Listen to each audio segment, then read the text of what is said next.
kita ini mempersiapkan film aplikasi iblis ini cukup panjang, Mbak. Jadi ada beberapa kendala-kendala yang sudah kami lihat nanti akan terjadi, kami persiapkan dengan baik, kami buat contingency-nya dan juga kami cari solusinya. Sebenarnya kendala yang paling terbesar itu tidak di dalam produksinya sih Mbak dengan tim dan lain-lain, tapi dengan cuaca. Oh. Karena kita pada saat itu banyak scene yang di luar ruangan, di outdoor. Jadi ketika kita tahu sekarang sedang musim hujan, jadi kita terkendala dengan cuaca. Tapi tim produksi kami luar biasa, mereka sudah menyiapkan contingency. Tepuk tangan dong buat tim produksi. Sehingga tidak ada kendala yang signifikan, Mbak. Selama syuting ini kita selalu senang, Mbak. Selalu senang, selalu on schedule, on time dan lain-lain. Ditambah juga kru dan semua talentnya sangat-sangat disiplin. Wow. Kita tidak pernah ada hambatan dengan waktu. Luar biasa, Mbak. Luar biasa sekali. Luar biasa.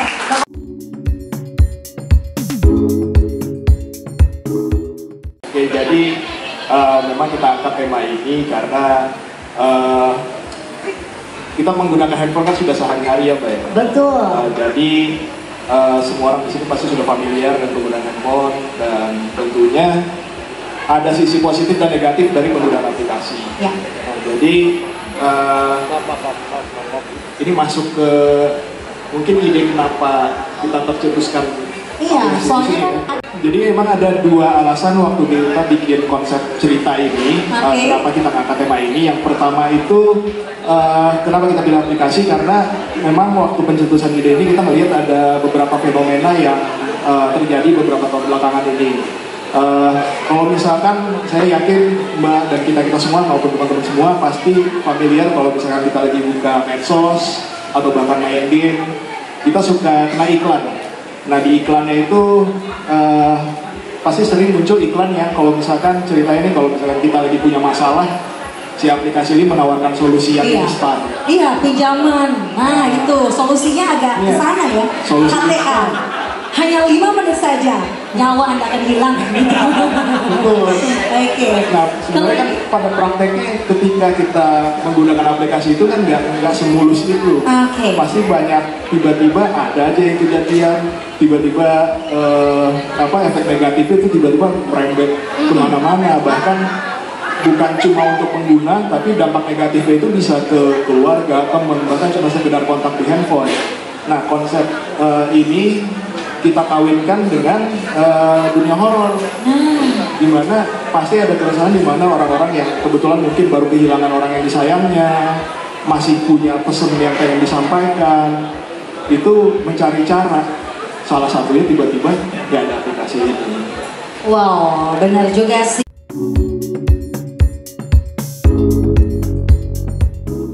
Sebenarnya karena emang saya tuh pecinta horor. Sama dong kita. Berarti pecinta yang berdarah-darah, yang bonggolnya bolong gitu ya? Sebenarnya saya penakut sih. Cuman emang buat saya, nggak mungkin karena dari kecil saya emang suka banget nonton.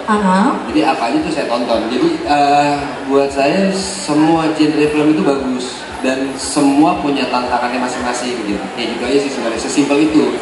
Nah cuman begitu ke horor karena saya sebenarnya paling takut sama setan, jadi saya tuh jarang banget nonton horor. Begitu dikasih horor, mau aja dulu. Langsung. Anaknya mauan.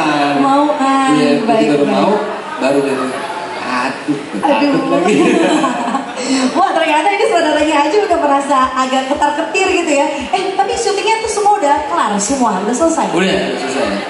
Kapan sih bakal tayangnya? Spill dong, kita semua penasaran nih. Kapan tayangnya? Aku gak sabar. Aku pengennya besok. Serius? Iya, pengennya. Cuman ternyata azan subuh langsung gitu gak sih? Enaknya sebelumnya. Sebelum subuh? Oh pas sahur. Jadi pas nonton takut tobat sholat subuh. Gitu. Serius besok? Enggak. Kita masih diumpetin ya. Oke. Nanti rencana sih pengennya tahun ini.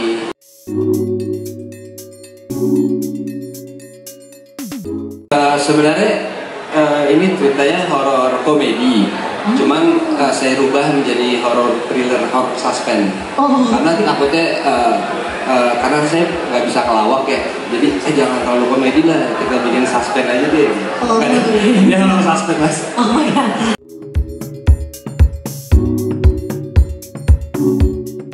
Tadi saya juga pengennya sarang iblis mas, cuman karena kita sekarang berada di zaman teknologi dan dimana era sekarang ini semua orang berpatokan dengan handphone. Jadi kalau zaman dulu mungkin kita lebih bermain dengan imajinasi, kita berbaur sama orang-orang sekitar. Tapi kalau sekarang eranya itu adalah semua orang bergantung dengan handphone ini kan. Nah jadi handphone itu adalah sahabat mereka. Dan di dalam handphone itu banyak sekali aplikasi-aplikasi, apalagi era sekarang gitu ya. Banyak sekali aplikasi, bahkan ada dalam iklan sebuah aplikasi sendiri ada tulisan hati-hati jangan tertipu dalam aplikasi-aplikasi baru. Nah dari situ akhirnya kita berpendapat bahwa aplikasi ini nih memang akan menyentuh dengan era sekarang dan apalagi anak-anak muda sekarang gitu ya. Karena dari situlah kita memberikan nama aplikasi iblis, karena dari aplikasi tersebut terkadang kita sampai lupa dengan orang-orang sekitar kita. Jadi aplikasi itu bisa dikatakan iblis, apalagi dengan aplikasi yang kita download itu memang aplikasi iblis.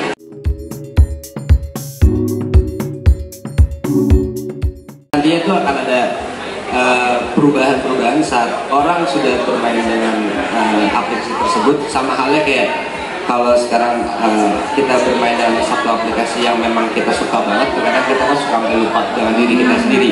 Nah di sini aplikasi ini bisa merubah karakter seseorang. Tadinya orang ini memiliki karakter A, dia karena terkait dengan aplikasi tersebut jadi berubah menjadi karakter B. Nah pada saat dia berubah menjadi karakter B, orang itu akan lupa dengan dirinya dia dan menjadi orang yang sedikit kayak gimana nanti ya nonton.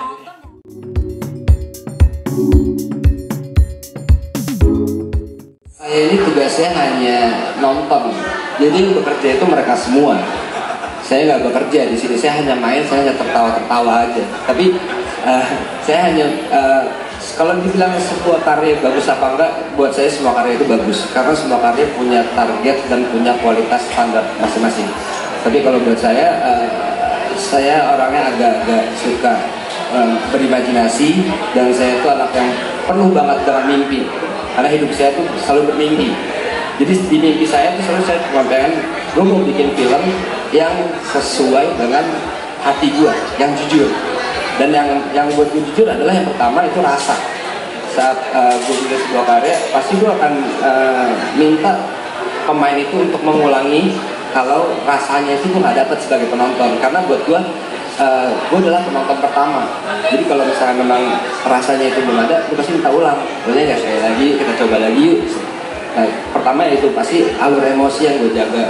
Terus yang kedua, secara cerita, iya benar banget, saya setuju banget. Karena terkadang sebuah cerita itu suka draggy. Nah, alur cerita yang draggy kadang-kadang membuat gue menjadi ngantuk.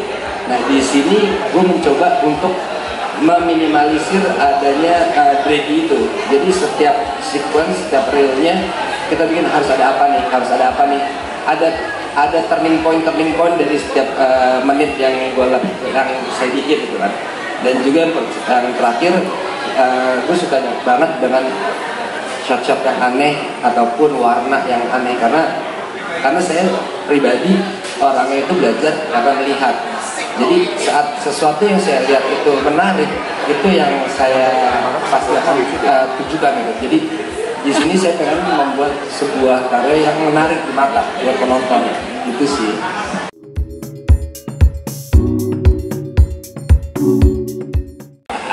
Oke.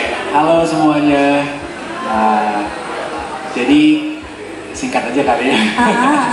Karakter Arya ini, dia itu ya akan aku bisa mengucap gimana kan?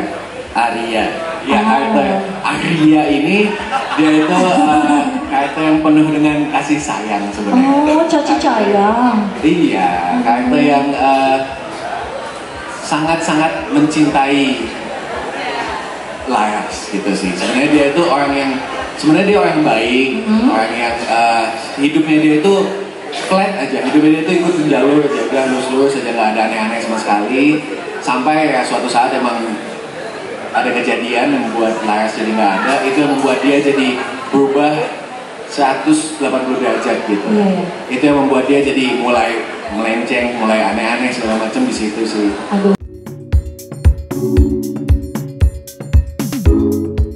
Banyak sih sebenarnya, banyak banget momen-momen yang sangat asik dan seru di lokasi, karena apalagi pertama kali juga aku disutradari dengan Kak Dimas Anggara, dan banyak banget metode syuting yang belum pernah aku alamin gitu. Dan menurut aku itu malah jadi sesuatu hal yang unik dari film ini.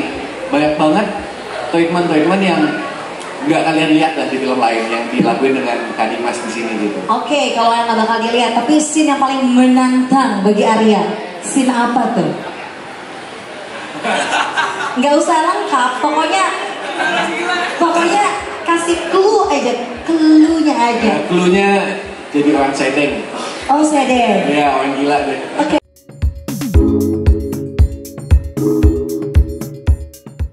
Oke, jadi sebenarnya ini film horor kedua aku. Tapi walaupun ya horor ya kedua aku.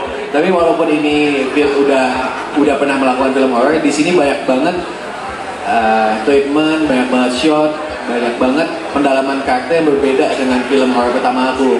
Di sini soalnya banyak banget konflik-konflik perubahan karakter aku di film ini yang membuat itu jadi lebih complicated sih. Tapi untungnya selama syuting sih selalu dibimbing dengan Kak Dimas yang ngasih tahu tutur bicaranya dengan baik, jadi aku bisa tahu apa yang harus aku lakukan, seperti apa aku harus berlagak dan seperti apa aku harus berekspresi gitu sih. Jadi ini film yang sangat menyenangkan waktu dibuat, tapi mungkin waktu ditonton akan sangat menyeramkan. Wow.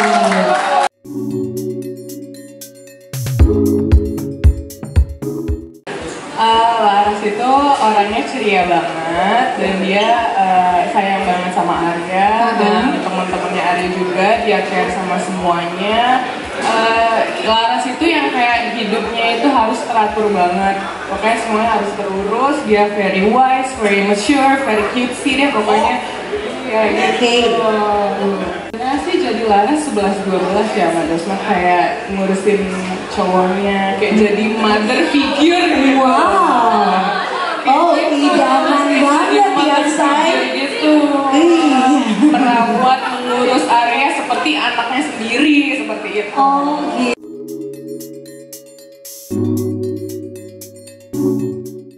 Di sini aku sebagai Bayu itu bener-bener kenapa gitu ya? Bener-bener. Kok ketularan semua ya? Aduh bener ini. Kebetulan. Jadi Bayu ini adalah karakter yang merepresentasikan manusia-manusia Jaksel people yang ada di era 2024, yang dimana Gen Z itu mereka workaholic, mereka mikir pokoknya sesuatu bahasa Inggris pekerjaan atau keuntungan-keuntungan yang bisa dia dapetin untuk dirinya dia sendiri, itu lebih dikedepankan dibandingkan permasalahan yang lain, mau itu ke teman, mau itu ke keluarga. Yang pasti Bayu ini tuh love yourself-nya tuh bener-bener Justin Bieber banget, love yourself. Oh. Kayak if you like the way you look that much.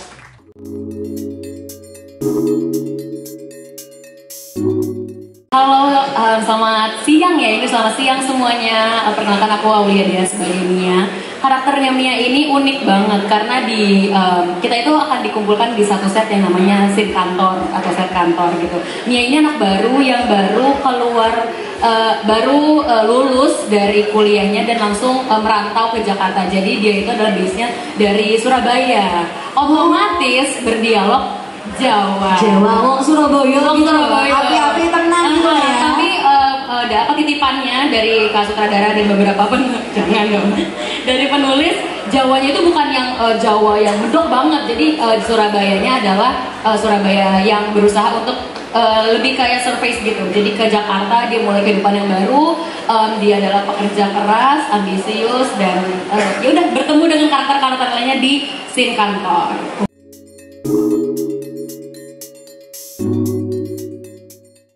Main film dan semoga hasilnya luar biasa.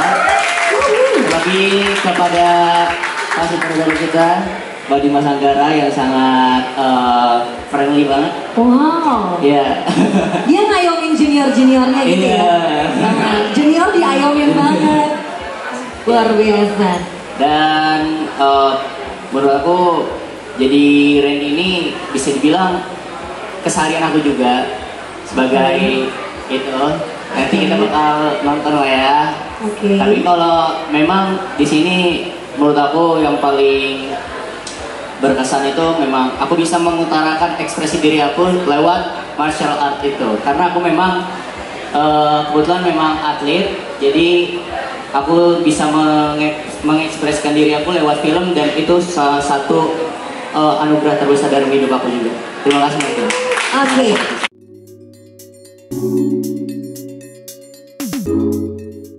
Selamat siang semuanya.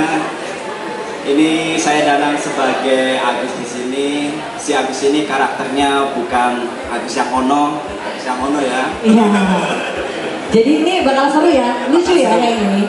Pokoknya Agus ini berasal dari Banyumas. Dari Bali ya. Jadi karakternya agak sedikit orang ngapak-ngapak kepenak. Oh, orang ngapak kepenak gitu ya. Ya, pokoknya sengapak-ngapaknya tuh. Pokoknya sengapak-ngapak.